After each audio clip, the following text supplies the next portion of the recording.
misteri kota di balik kabut. Haura, Mazea, dan Nadine telah mendengar desas-desus tentang sebuah kota kuno yang hanya muncul saat kabut tebal menyelimuti lembah senyap. Kota itu, yang dikenal sebagai Eteria, dipercaya menyimpan kristal harapan. Sebuah artefak legendaris yang bisa mengembalikan kesuburan tanah yang telah mati. Tanah di sekitar desa mereka semakin tandus, dan ini adalah satu-satunya harapan yang tersisa. Suatu pagi, saat kabut tebal dan pekat turun dari pegunungan, Haura, sang kakak tertua yang bijaksana, merasakan energi aneh di udara. "Ini dia!" bisiknya. Matanya menatap kabut dengan penuh keyakinan. Eterir menanti. Berbekal peta kuno yang dibuat oleh nenek moyang mereka, ketiganya memasuki kabut. Udara dingin dan lembab segera menyelimuti mereka. Di dalam kabut, realitas terasa bengkok. Pohon-pohon tampak bergerak, dan suara bisikan samar terdengar dari segala arah. Itu adalah ilusi pertama yang diciptakan oleh penjaga gaib Eteria. "Jangan melihat ke belakang," perintah Haura.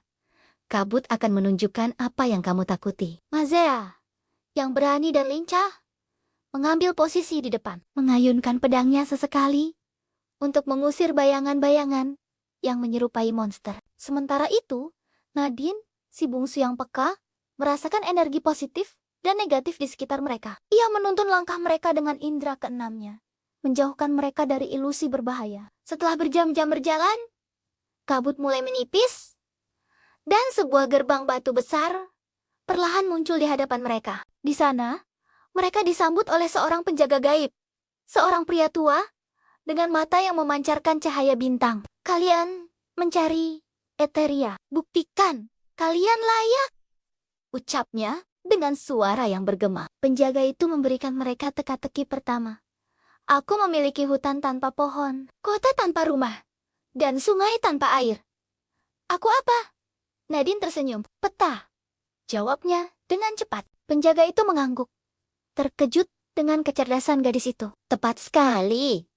Masuklah." Gerbang terbuka, dan mereka memasuki Eteria, sebuah kota yang terbuat dari marmer putih dan dihiasi dengan lumut yang bercahaya. Namun, keindahan itu hanya ilusi. Di balik setiap sudut, terdapat jebakan yang dirancang untuk menguji keberanian dan kebijaksanaan mereka. Mereka harus melewati jembatan yang terbuat dari cahaya yang terus menghilang. Mazea melompat dengan lincah, menembus tiap rintangan yang ada. Selanjutnya, mereka menghadapi sebuah cermin yang menunjukkan refleksi yang paling mereka takuti. Haura harus menghadapi bayangan yang meragukan kemampuannya sebagai pemimpin. Sementara itu, Nadine harus meyakinkan penduduk kota, yang ternyata adalah roh-roh dari masa lalu, bahwa mereka tidak datang untuk mencuri, melainkan untuk membantu. Tantangan terakhir mereka adalah sebuah labirin yang terus berubah. Setiap dinding labirin adalah cerminan dari pikiran mereka sendiri. Di tengah labirin,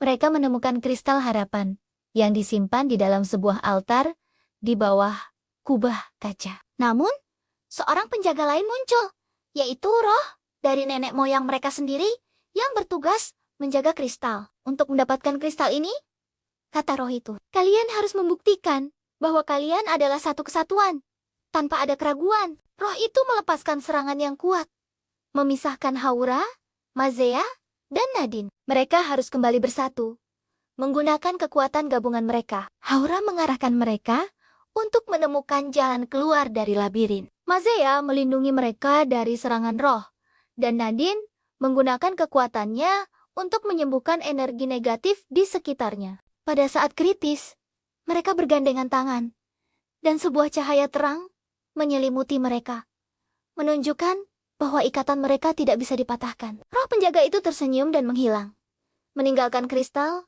yang bersinar di dalam kubah kaca. Ketiganya mengambil kristal harapan, dan saat mereka keluar dari gerbang Eteria, kabut mulai menghilang. Mereka melihat desa mereka yang dulunya gersang, kini mulai menunjukkan tanda-tanda kehidupan. Tanah mulai menghijau, dan para penduduk desa menyambut mereka dengan sorak-sorai. Mereka tidak hanya mengembalikan kesuburan tanah, tetapi juga membuktikan kepada diri mereka sendiri dan kepada dunia bahwa ikatan persaudaraan mereka adalah kekuatan yang paling besar. Perjalanan mereka di Eteria telah mengajarkan mereka bahwa harapan tidak hanya ditemukan dalam artefak kuno, tetapi juga dalam keberanian, kebijaksanaan, dan cinta yang tulus.